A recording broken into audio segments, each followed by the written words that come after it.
นิยายเสียงภาคต่อของสมิงยอดเมื่อป่าศักดิ์สิทธิ์ถูกคุกคามอีกครั้งไม่ใช่จากพรานมนุษย์แต่เป็นสมิงอาคมที่บ้าคลั่งนำไปสู่การต่อสู้ของสองสัญชาตญาณนักล่าและจุดเริ่มต้นของมิตรภาพต่างสายเลือดหลังจากขับไล่พวกพรานเผ่าและกลุ่มคนเมืองใจละโมบออกจากป่าศักดิ์สิทธิ์ได้สำเร็จความสงบสุขดูเหมือนจะหวนคืนสู่พงไพรอีกครั้งยอดในร่างของผู้พิทักษ์ยังคงบำเพ็ญเพียรนั่งวิปัสสนากรรมฐานอยู่ภายในถ้ำเร้นลับเพื่อควบคุมพลังอำนาจแห่งสมิงพรายให้บริสุทธิ์ยิ่งขึ้นแต่ทว่า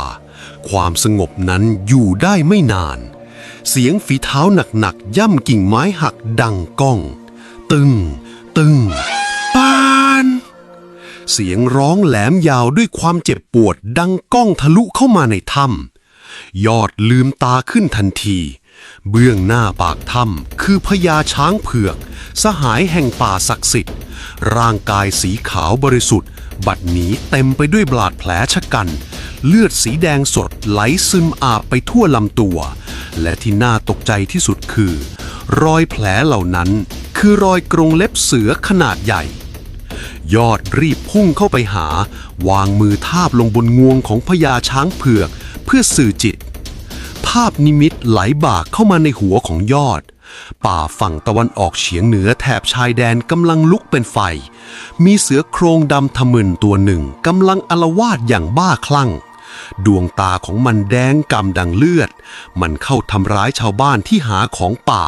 และเข็นฆ่าสัตว์น้อยใหญ่ทุกตัวที่ขวางหน้าโดยไร้เหตุผลยอดกำหมัดแน่นแววตาสีอำพันวาวโรจน์บังอาจนักกล้ามากระตุกหนวดเสือถึงในถิ่นของข้าอยู่ๆเกิดลมพัดกระโชกแรงดังมีพายุเกิดขึ้นยอดกลายร่างเป็นเสือโครงยักษ์ลายพาดกลอนพุ่งทะยานผ่านดงดิบมุ่งหน้าสู่ป่าชายแดนฝั่งตะวันออกเฉียงเหนือทันทีความเร็วของสมิงยอดราวกับสายลมกรดเพียงไม่นานเขาก็มาถึงจุดเกิดเหตุ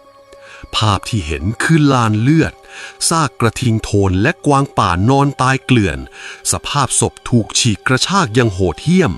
แต่ที่ผิดสังเกตคือไม่มีร่องรอยของการกินซากเลยแม้แต่น้อย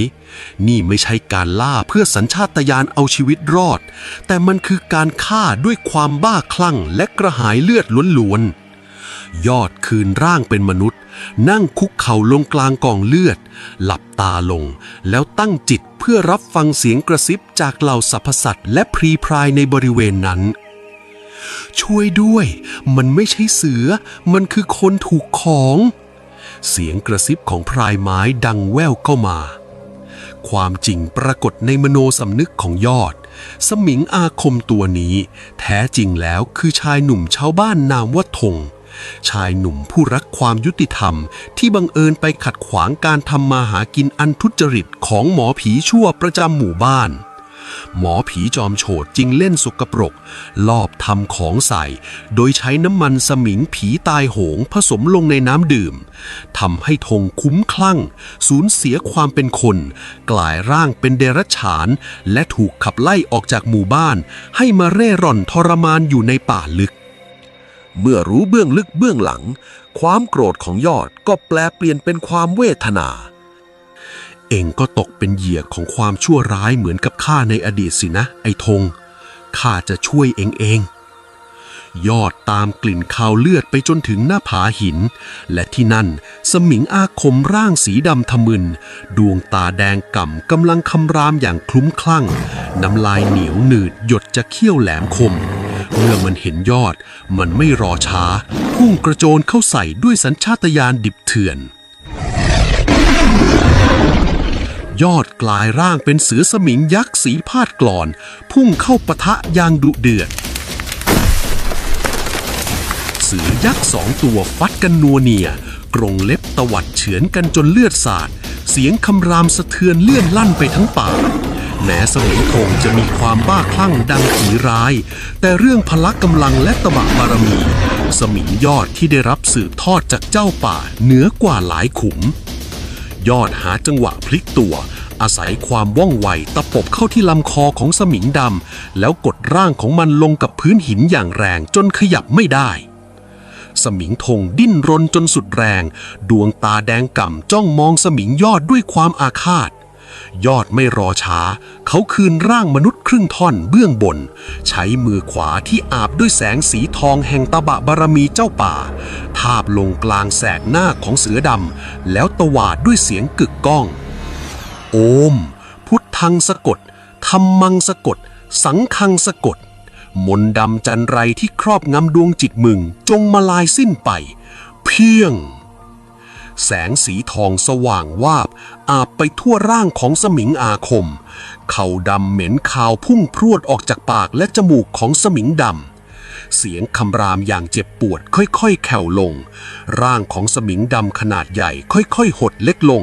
กระดูกบิดเบี้ยวกลับคืนรูปจนกลายเป็นร่างของชายหนุ่มผิวดำนอนหอบหายใจรวยรินอยู่บนพื้นดินมนต์ดำน้ำมันสมิงถูกทำลายลงแล้วเช้าวันรุ่งขึ้นแสงแดดอ่อนๆสาดส่องลงมาธงลืมตาขึ้นมาพบว่าตัวเองนอนอยู่หน้าถ้ำวิปัสสนาโดยมียอดนั่งต้มสมุนไพรอยู่ข้างๆความจำอันโหดร้ายไหลย้อนกลับมาธงจำทุกอย่างเขาจำได้ว่าตัวเองเผลอฆ่าสัตว์ไปเพียงใดบ้างและจำได้ว่าใครคือผู้ที่ดึงเขาขึ้นมาจากขุมนรกธงพยุงร่างอันสะบักสะบอมลุกขึ้นคุกเข่าก้มกราบแทบเท้าของยอดน้ำตาลูกผู้ชายไหลอาบแก้มพี่ยอดข้าจำได้หมดแล้วข้าเป็นหนี้ชีวิตพี่หากไม่ได้พี่ข้าคงต้องตกนรกหมกไหม้ในร่างเดรัจฉานไปตลอดกาลยอดยิ้มบางๆพยุงธงให้ลุกขึ้นเวรกรรมมันหมุนเวียนเอ็งไม่ได้ตั้งใจทำเอ็งถูกคนชั่วมันกลั่นแกล้งแผลหายดีแล้วก็จงกลับไปหาครอบครัวที่หมู่บ้านเถอะแต่ธงกลับสายหน้าสายตาเต็มไปด้วยความเด็ดเดี่ยวพี่ยอดข้ากลับไปไม่ได้แล้วพี่หมอผีชั่วนั่นมันเป่าหูชาวบ้านว่าข้าเป็นปีศาจไปแล้วข้าไร้ที่ไปไร้ญาติขาดมิตรธงคุกเข่าลงอีกครั้งประสานมือแนบอกพี่ยอดข้าขอฝากตัวเป็นศิษย์ของพี่ได้ไหมครับให้ข้าได้อยู่ที่นี่ให้ข้าได้ใช้ชีวิตที่เหลืออยู่เพื่อชดใช้กรรมและปกป้องป่าศักดิ์สิทธิ์แห่งนี้เคียงข้างพี่ข้าขอสาบานด้วยชีวิตยอดมองลึกเข้าไปในดวงตาของธงเขาเห็นภาพสะท้อนของตัวเองในอดีตชายหนุ่มที่ถูกหักผลาญจนแทบไม่เหลือความเป็นคนแต่กลับได้รับโอกาสใหม่ยอดพยักหน้าช้าๆเอื้อมมือไปตบไหล่ธงเบาๆในเมื่อเองตัดขาดจากโลกภายนอกแล้วป่าแห่งนี้ก็คือบ้านของเองนับแต่วันนี้ข้าจะถ่ายทอดสรรพวิชาให้จงจำไว้กรงเล็บของเราไม่ได้มีไว้เข็นฆ่าตามอำเภอใจแต่มีไว้เพื่อพิทักษ์ความถูกต้องตั้งแต่วันนั้นเป็นต้นมาตำนานแห่งป่าดงดิบก็ยิ่งทวีความน่าเกรงขามเพราะป่าศักดิ์สิทธิ์ไม่ได้มีเพียงสมิงยอดผู้เป็นอาจารย์อีกต่อไปแต่ยังมีสมิงธงศิษย์เอกจอมขมังเวทที่พร้อมจะฉีกกระชากความชั่วร้ายทุกรูปแบบที่กล้าย่างกรายเข้ามา